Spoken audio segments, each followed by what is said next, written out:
por la oportunidad que nos ha brindado a esta hora de poder terminar el capítulo número 20 del Evangelio de Mateo.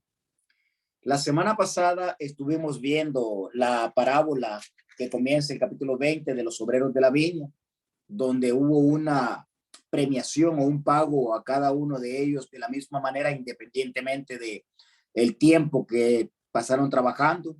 También vimos que dos ciegos recibían la vista. He alternado, no en el orden que nos presenta la lectura, el capítulo, por la importancia que he dejado al final de la resurrección, del anuncio de la muerte de Jesús. Quisiera comenzar la historia o el capítulo 20 narrándoles la petición de Santiago y Juan, que es del versículo 20 hasta el versículo 28. Y nos debe de llamar la atención cómo estos hombres, que eran dos apóstoles del Señor, que ya en la parte final de la vida de Jesús, ya habían estado con Jesús casi 3 años y algo, pero todavía ellos no habían entendido la magnitud de lo que trataba el Evangelio. Cuando hacen esta petición, ya está cerca la última Pascua que Jesús va a celebrar, perdón. Y entonces, estos hombres, fíjese que la historia se repite en Marcos.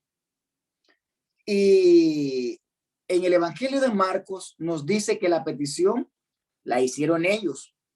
En el Evangelio de Mateo nos dice que la petición la hizo la mamá de ellos. La mamá de estos hombres, de Juan y Santiago. Usted ve en las escrituras que era una asidua acompañante de Jesús, conocía a Jesús, sabía de Jesús, había andado con Jesús permanentemente. Y es cuestión de sinopsis, lo que narra Mateo, lo que narra Marcos, es cuestión de enfoque, pero la petición es la misma y a ella nos vamos a sujetar. Verso 21 dice, verso 20, perdón. Entonces se acercó la madre de los hijos de Zebedeo con sus hijos, postrándose ante él y pidiéndole algo. Él le dijo, ¿quieres? Ella le dijo, ordena que en tu reino se sienten estos dos hijos míos, el uno a tu derecha y el otro a tu izquierda. Quiero llevarles en la mente a la acción de esta mujer. Mire, dice que se postró. El hecho de postrarse implica dar adoración, dar reverencia. Postrarse es arrodillarse y poner la frente en el suelo. Esta mujer sabe que Jesús tiene autoridad, pero está haciendo una petición equivocada, incorrecta. Y dice, ordena, eso es mostrar, eso es demostrar, aceptar que Jesús tiene la autoridad, tiene el poder. Sin embargo, tras esta petición, hay un profundo y total desconocimiento de lo que es el reino del Señor. ¿Cuánto tiempo, hermanos amados, Jesús habló de su reino, del reino? Las profecías decían, hablaban, profetizaban del reino. Hay muchos pasajes en el Antiguo Testamento que hablan del reino de Dios en la tierra. Daniel es el que más lo tenemos ahí fresco, cuando dice que en tiempos de los reyes romanos, el rey del cielo va a establecer un reino cuyo reinado no tendrá fin jamás. Y Jesús vino hablando del reino. Arrepentíos porque el reino de los cielos se ha acercado. Pero hasta el día de hoy, que estamos leyendo esto, ellos tenían un concepto equivocado de lo que es el reino. En los grupos religiosos hay también mucha equivocación con respecto al reino de Dios. Los testigos del Atalaya creen que el reino del Señor va a ser después un reino material, un reino perfecto, una tierra perfecta, una vida perfecta, donde la gente tenga salud, economía, belleza física, condiciones económicas. Usted ve los folletitos de esa gente y en los dibujitos nadie es feo, hermano. Todo el mundo está bonito, todo el mundo está sano, todo el mundo está perfecto. Parece un pasquín de Disney y es un error. Pero la pregunta que yo le quiero hacer a usted es, ¿qué cree usted del reino del Señor? La Biblia dice que este reino es la iglesia. Se establece el día de Pentecostés del año 33 y desde ese día hasta el día de hoy, el reino de los cielos está aquí en la tierra y el rey es Jesús. Pero Jacobo y Juan tienen una idea equivocada de lo que es la iglesia, de lo que es el reino. Por tal razón, la petición de ellos es una petición incongruente, disímil al pensamiento de Jesús, diametralmente opuesta a lo que el Señor quiere de su reino. Yo quiero que hagamos algunas aplicaciones para nosotros. ¿Qué representa para usted la iglesia? ¿Es el reino del Señor? Jesús reina en ese reino que es la iglesia. Ellos estaban lejos del concepto bíblico de lo que es el reino del Señor. La respuesta de Jesús, verso 22 y verso 23. Entonces Jesús respondiendo dijo, no sabéis lo que pedís, porque podéis beber del vaso que yo he de beber y ser bautizados en el bautismo con que yo soy bautizado. Y ellos dijeron, podemos. Él les dijo, a la verdad, de mi vaso beberéis y con el bautismo con que yo soy bautizado, seréis bautizados. Pero el sentaros a mi derecha y a mi izquierda no es mío darlo, sino aquel que quien está preparado, sino aquellos para quien está preparado por mi Padre. No saben estos hombres lo que están pidiendo. Por supuesto, ellos creían que el reino era algo material, algo físico, algo, los judíos tenían una idea del reino similar al reino de David, en una efervescencia política, militar, expansionista, de un reino en la tierra que tuviese fama y se diera a conocer por eso. Jesús les dice, miren, hay una cosa en la que sí van a participar. Cuando la Biblia habla bautizados en el bautismo de Jesús, este pasaje, mis queridos, no está haciendo referencia a bautismo en agua, como nosotros conocemos bautismo. Esto está haciendo referencia a sufrimiento, a ser zambullidos en sufrimiento, así como Jesús, en los sufrimientos de Jesús. Jesús está diciéndole verdaderamente, ustedes van a pasar sufrimiento. Están pidiendo algo que no saben. Ellos dicen, podemos.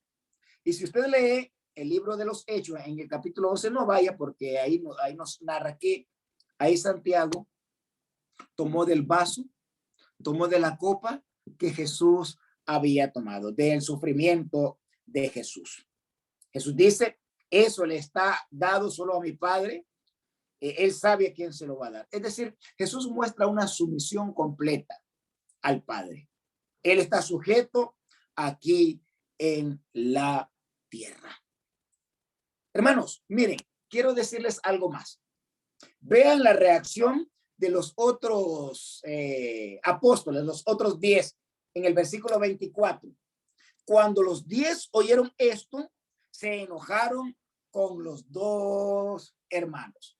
Yo les pregunto de manera retórica, ¿por qué creen ustedes que los 10 se enojaron? No porque los 10 entendieran el concepto de lo que era el reino. No porque los 10 estuviesen en la razón y estos dos hombres estuviesen en la sin razón. No, es porque ellos pensaron, Juan y Santiago se nos fueron arriba. Ellos ya pidieron los lugares más importantes en el reino. Ellos se enojaron porque, como dicen acá en México, se les adelantaron. Y están molestos, están enojados. Otra vez, el concepto equivocado de que el reino de Dios es para tener preeminencia, para tener primeros lugares, para tener autoridad. Habemos algunos acá que nos dedicamos y trabajamos en la obra de Dios. ¿Sabe usted? Y es una pregunta que tiene un trasfondo, que hay lugares donde hay hermanos que creen que hay primeros lugares en la iglesia del Señor. Hay lugares donde se pelean los primeros lugares, donde algunos quieren estar más arriba. Una vez, no voy a decir nombres ni personas ni nada para no herir susceptibilidades. Estaba un hermano de un país X y habían de otros lugares y preguntó a alguien, hermano, ¿de dónde es usted? De tal país. Y dijo otro hermano, usted es del lugar donde los predicadores se pelean y discuten y están serruchándose para ver quién ocupa el primer lugar. De ese país es usted, donde fulano quiere estar en primer lugar y mengano quiere estar en primer lugar.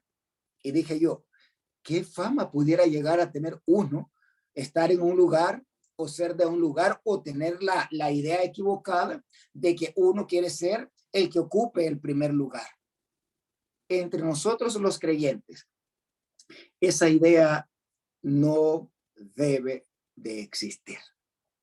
Los otros 10 se enojan en un enojo no sano, no correcto, sino en un enojo de carambas. Ya lo habíamos hablado, ya lo habíamos pensado. Yo quería ser de los primeros, pero Jacobo, pero su hermano se nos adelantaron y ahora ya nosotros no vamos a estar en los primeros lugares.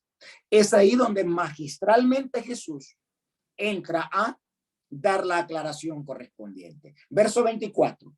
Entonces Jesús, llamándolos, dijo, ¿sabéis que los gobernantes de las naciones se enseñorean de ellas y los que son grandes ejercen sobre ellas potestad? Hermanos, hace 2000 años Jesús dio este principio y hasta el día de hoy los que gobiernan quieren tener autoridad. Dígale usted a un político que deje su puesto fácilmente, se va a enojar, se va a insultar, va a decir que no, porque él va a servir a su pueblo y está ahí y se pelean. Y dice Jesús, los que se enseñorean de las naciones, en las naciones hay gente que quiere enseñorearse, que quiere estar en primer lugar, que quiere mandar, que quiere tener el control, que quieren ser los que dirigen, que quieren ser los reconocidos. Y dice Jesús, mas entre vosotros, verso 26, no será así, sino que el que quiera hacerse grande entre vosotros será vuestro servidor. Hermanos, qué increíble es esto del reino de Jesús, de su iglesia. Jesús viene a invertir todas las ideas naturales que hay en el mundo. ¿Acaso usted cree que alguien que llega a tener preeminencia va a tener estos principios en su mente? Por supuesto que no. Pero Jesús dice, entre ustedes va a ser completamente diferente. Es decir, mira a Jacob, mira a Juan, miren apóstoles, miren hermanos, este reino es diferente a todos los reinos humanos. En los reinos humanos hay un pleito grande por ocupar los primeros lugares. Dice Jesús, el más grande aquí es el que va a servir. Hermanos, la aplicación que yo quiero hacerle a ustedes es la siguiente. Estamos sirviendo en el reino del Señor. Nos prestamos al servicio del reino de Dios. Estamos listos para servir a los demás en el reino de Dios. el pensamiento humano es, yo no vine a servir, sino que a mí me sirvan. Si a mí me sirven está bien, pero yo no puedo servir a los demás. Filipenses capítulo 2, versículo 3, por favor. No pierdan Mateo, que vamos a regresar a él. Filipenses capítulo 2, versículo 3. Nada hagáis por contienda o por vanagloria. Antes bien con humildad, estimando cada uno a los demás como superiores a sí mismo. Señor, pero ¿no crees que estás siendo un tanto injusto? ¿Cómo los demás van a ser superiores a mí mismo? Si en este mundo la lucha tenaz, fuerte, descarnada es para estar arriba. Una vez conocí la historia de un hermano que era abogado, ¿verdad? Y a los abogados se les dice licenciados, ¿verdad? Y este hombre, cuando lo encontraban en la calle, le saludaban y le decían, hermano, hermano, hermano, y se ponía incómodo cuando en la calle le decían hermano. Hasta que una vez en los anuncios de la congregación dijo, miren, aquí dentro del local de reunión, por favor díganme hermano. Pero si ustedes me miren en la calle, díganme licenciado, porque a mí me costó ganarme mi título y yo me quemé las pestañas y yo soy reconocido como un licenciado y ustedes deben decirme licenciado cuando vaya en la calle. A muchos de nosotros, aunque no seamos licenciados, le aseguro que nos gusta que nos digan, señor, licenciado, doctor, ingeniero. Pero ¿a quién le gusta que le digan servidor? Él es el que sirve. A muy poca gente le gusta. Dice este pasaje que debemos considerar a los demás como superiores a nosotros mismos. El reino de Dios, la iglesia del Señor, es un lugar completamente diferente y se mide con leyes completamente diferentes a los que se dirige la sociedad en la que nosotros vivimos. Entienda esto, hermano. Cristo quiere que usted sea menos. Uno diría, carambas, eso no es normal. ¿Cómo mi hermano que está aquí al frente de mí es superior a mí? Y lo tengo que aceptar con gozo. Y lo tengo que aceptar con alegría. Y lo tengo que aceptar con benevolencia. Y decir, mi hermano, mis hermanos, mis hermanas son superiores a mí mismo. Ellos merecen el primer lugar. Ellos tienen el primer lugar. Yo ocupo un honroso segundo o tercer lugar porque mi Señor me dice que yo me rijo bajo otras normas. ¿Por qué? Porque Él puso el ejemplo. El verso siguiente nos dice, Mateo capítulo 20, versículo 28, como el Hijo del Hombre no vino para ser servido, sino para servir y para dar su vida en rescate por mucho. El ejemplo de Jesús. Me gusta cuando Pablo ahí mismo en Filipenses, vamos a leer el pasaje para no citarlo mal. Filipenses capítulo 2, cuando habla del ejemplo de Jesús. Filipenses capítulo 2, verso 5. Haya pues en vosotros este sentir que hubo también en Cristo Jesús, el cual siendo en forma de Dios, no estimó ser igual a Dios como cosa a que aferrarse, sino que se despojó a sí mismo, tomando forma de siervo y hecho semejante a los hombres. El ejemplo de Jesús se humilló a sí mismo. Jesús pudo haber dicho, no, yo soy lo más grande que puede existir. Jesús pudo ampararse en su condición de Dios y decir, no, no, no, no, yo estoy en los cielos, tengo honra, tengo gloria, tengo poder, tengo todos los atributos de la deidad. Por tal razón, ¿cómo yo voy a ir a la tierra a servir a los seres humanos pecadores?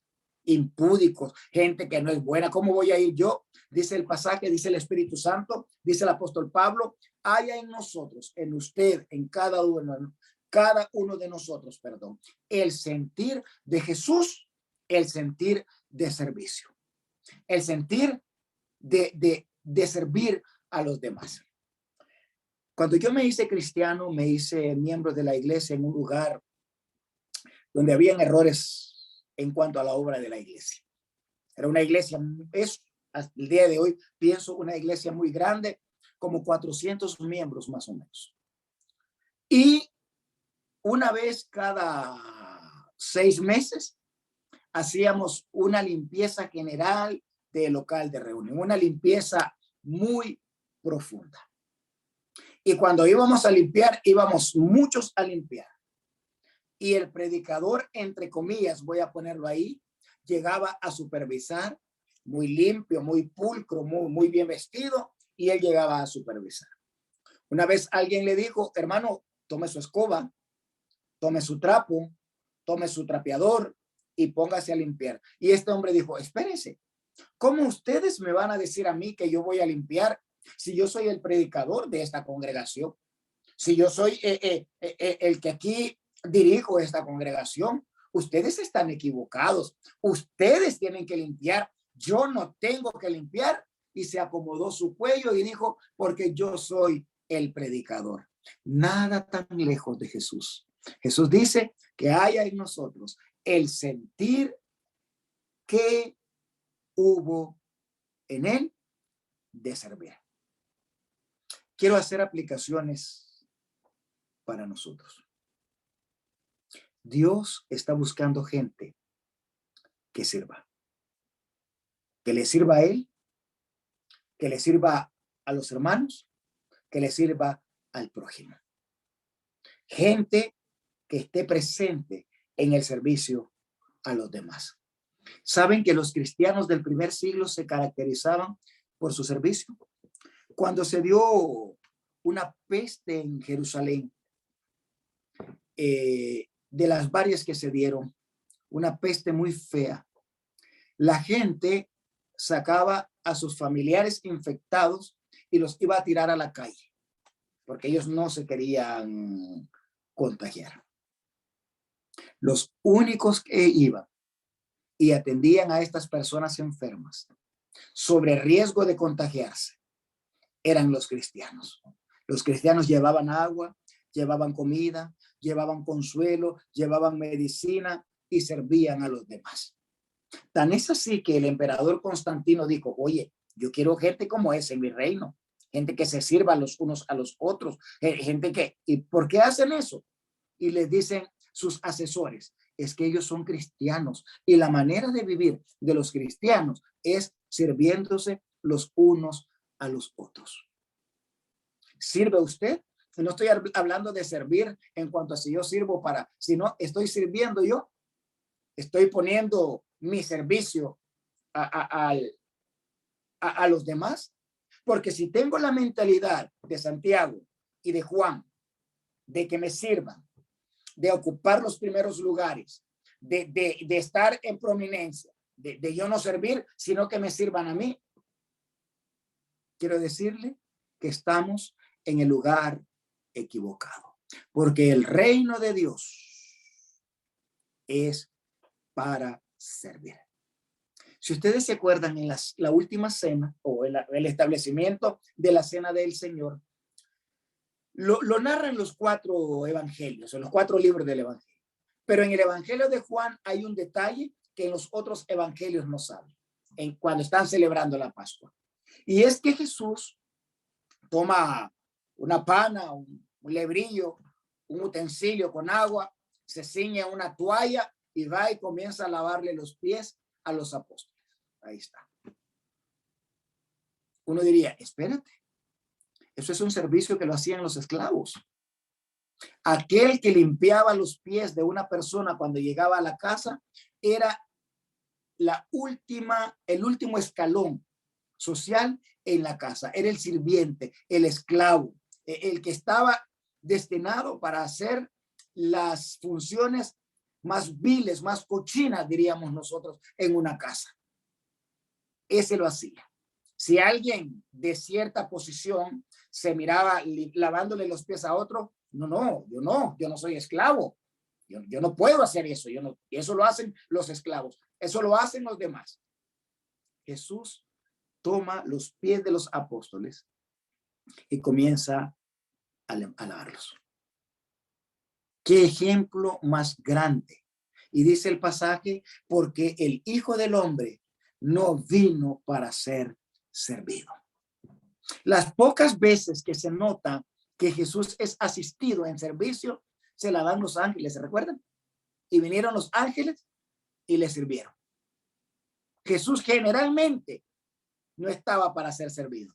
Jesús generalmente estaba puesto para servir. Jesús no era como nosotros. Nosotros decimos, si a mí me sirven, yo sirvo. Si a mí me hacen un favor, yo hago un favor. Dicen en algunos lugares, amor con amor se paga. Jesús era completamente diferente. Jesús decía, yo sirvo independientemente si los demás me quieren servir a mí. Y ahora pasamos a el núcleo del capítulo, según yo, que está del versículo 17 al versículo 19, donde Jesús anuncia su muerte. Amados hermanos, la muerte de Jesús, su sepultura y su resurrección es el corazón del evangelio. Esta parte de la petición de Santiago y de Juan la conectamos en el último versículo, en el versículo 28, y la conectamos al versículo 17, porque en la parte final del verso 28 dijo, y para dar su vida en rescate por muchos. Nos trasladamos al verso 17 y ahora nos encontramos que Jesús va a dar su vida por el rescate, para rescatar a muchos. Esta idea, queridos hermanos, es la idea de alguien que compra un esclavo para liberarlo. Y cuando no podía comprar un esclavo para liberarlo, él tomaba su lugar. Había una ley romana, una práctica romana, y es que si usted amaba a alguien que era esclavo, y este esclavo iba a morir en la esclavitud, entonces si usted tenía dinero, podía comprar a ese esclavo. A veces era un esclavo muy bueno y los dueños no lo querían vender. Entonces el que lo iba a comprar por amor le daba una cantidad superior a lo que valía el esclavo. Por eso usted entiende que fuimos lavados con la sangre de Cristo, comprado con la sangre de Cristo, porque el precio que se tenía que pagar era tan alto que Jesús subió la apuesta y no fue oro, ni plata, ni perlas preciosas, como dice el apóstol Pedro, sino con la sangre preciosa. Es decir, Jesús subió el costo tan alto, él pagó el costo tan alto para, como dice el versículo, rescatar a muchos, que lo dio su sangre. Rescatar a los esclavos del pecado, rescatar a los esclavos de la muerte, a los que estaban en las garras de Satanás. ¿Y sabe qué? Esa palabra rescatar tiene que ver con comprar al esclavo para dejarlo libre. No era una venta cualquiera, no era un intercambio vulgar de comprar un esclavo para yo tener un esclavo y poner un esclavo a trabajar. Eso no es lo que hizo Jesús. Jesús vino a comprar un esclavo, pagar por ese esclavo y darle libertad a ese esclavo. Por eso es que hoy los cristianos estamos libres de la esclavitud del pecado. ¿Cuál fue el costo que pagó Jesús? Su sangre preciosa. Isaías 53:12, por favor, un pasaje extremadamente conocido. Isaías 53:12. Por tanto, yo le daré parte con los grandes y con los fuertes repartirá despojo, por cuanto derramó su vida hasta la muerte y fue contado con los pobres, habiendo él llevado el pecado de muchos y orado por los transgresores. Él pagó el costo que usted tenía que pagar. Para la libertad de las almas de los esclavos del pecado, él pagó el costo. Como dice el pasaje que estamos leyendo, vino para no para ser servido, sino para servir y para dar su vida. El costo de la libertad suya, hermano y hermana, es la vida de Jesús. Yo no sé si entendemos a veces esto. Le aseguro algo.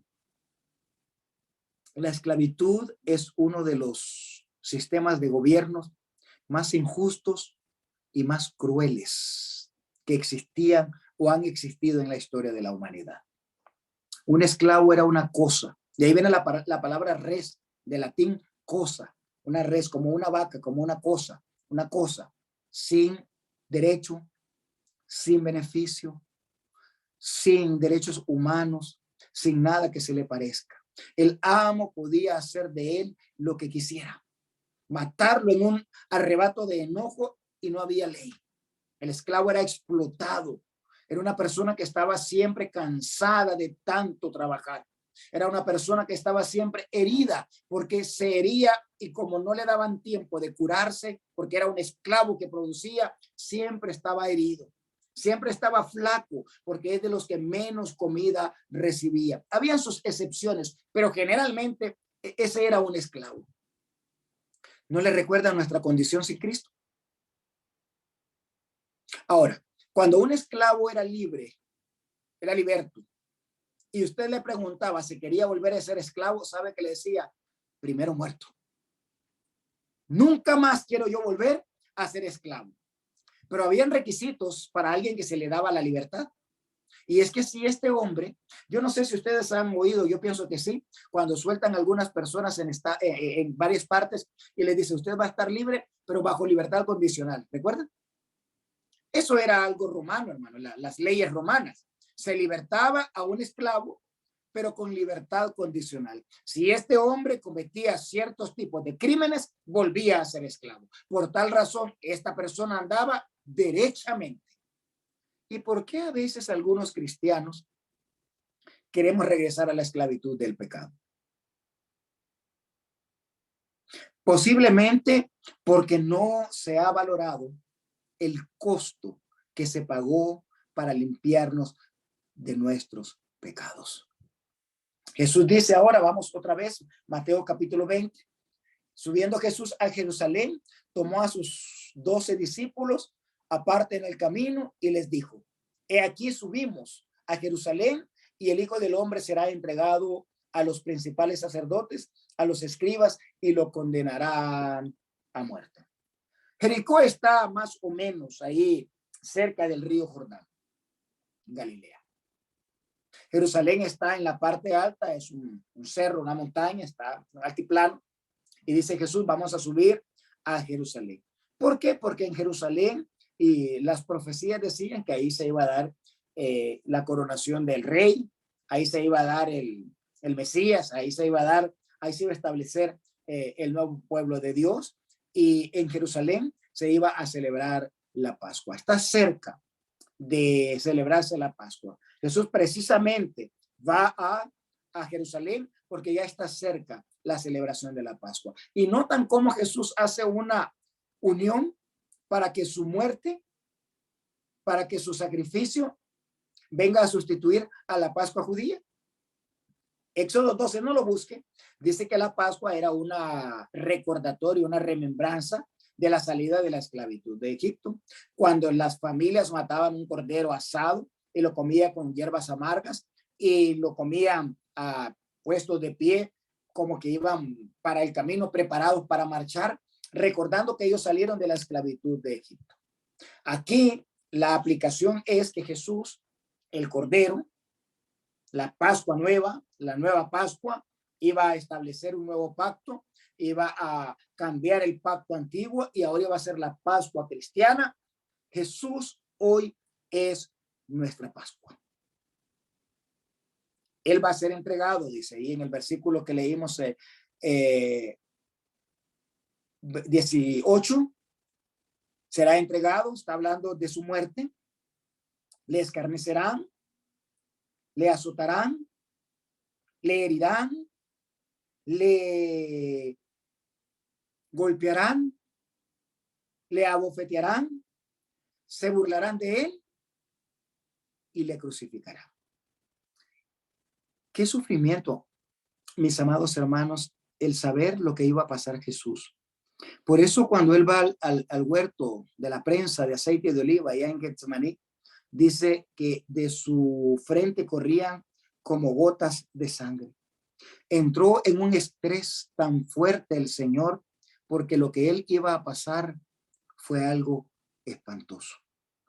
Si usted todavía no ha magnificado el sacrificio de Jesús, su muerte vicaria en la cruz del Calvario, los sufrimientos que él pasó. La noche antes lo mandan de un lugar a otro, golpeándole, burlándose, blasfemándole. Luego lo golpea. Usted se imagina un soldado romano que estaba acostumbrado a la guerra, con sus manos grandes, golpeándole la cara al Señor una y otra y otra y otra vez, dándole de bofetadas en la cara, poniéndole una corona de espina en su cabeza. Dice que le dieron de látigos de escorpiones, de esos que en la punta llevaban huesos y pedazos de hierro que le abrían las carnes a los que eran golpeados, que le sangraba. Con una caña de bambú le dieron en la cabeza una y otra y otra y otra vez en la cabeza del Señor hasta que lo llevan a la cruz del Calvario. Y dice Jesús, voy y vamos a Jerusalén para ser muerto, para ser entregado. Porque el único o la única esperanza de salvación era que alguien pagara el pecado del mundo. Las cosas no son gratis, mis amados hermanos. Nada es gratis en esta vida. Alguien tuvo que pagar su pecado, alguien tuvo que pagar mi pecado.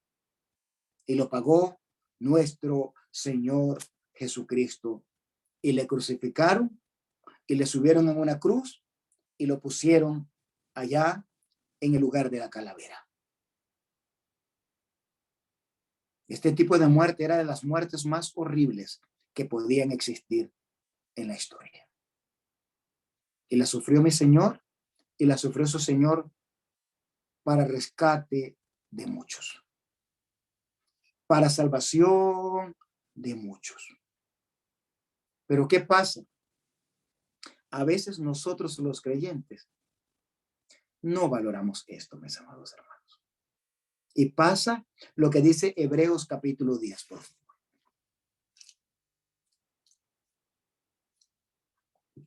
Hebreos capítulo 10 y dice el versículo 26. Porque si pecáramos voluntariamente después de haber recibido el conocimiento de la verdad, ya no queda más sacrificio por los pecados, sino una horrenda expectación de juicio y de hervor de fuego que ha de devorar a los adversarios. El que viola la ley de Moisés por el testimonio de 2 o 3 testigos muere irremisiblemente. Verso 29. Y es el que quiero que subraye en su mente.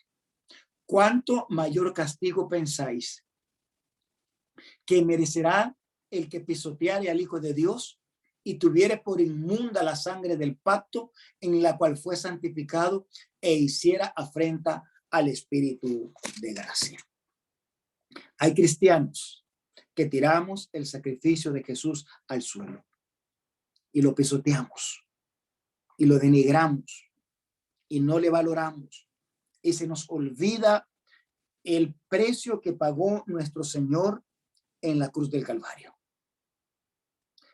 Nosotros conocemos que el precio que se pagó por el rescate de la humanidad fue la sangre y el cuerpo de nuestro Señor Jesucristo en un sacrificio perfecto a Dios. Vea bien, los pecados no se borran fácilmente. Los pecados se borran cuando alguien paga por borrar estos pecados. En el Antiguo Testamento había un sacrificio que se hacía perenne y frecuentemente, y una vez al año el sumo sacerdote ofrecía expiación por el pecado del pueblo, y esto se hacía continua y perennemente. Efesios capítulo 5, por favor, nos habla de el sacrificio por el pecado de la humanidad. Efesios capítulo 5, versículo 2. Efesios 5, 2.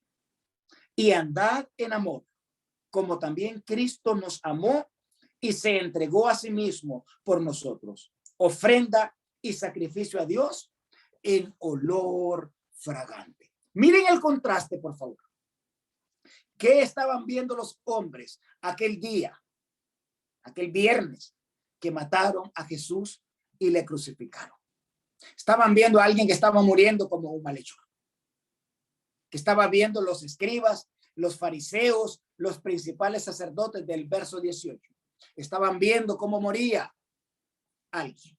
Sangre, muerte, tortura, burla, escarnio. ¿Qué estaba recibiendo ahí el Padre en los cielos? Olor fragante. En expiación por el pecado de la humanidad. ¿Notan qué diferente el propósito del hombre y el propósito de Dios? El sacrificio de Cristo fue el olor, el holocausto que llegó a los cielos en un sacrificio perfecto. Dice la escritora a los Hebreos, hecho una vez y para siempre. Regrese por favor conmigo a Mateo capítulo 20, verso 19. El pasaje termina diciendo, mas al tercer día resucitará.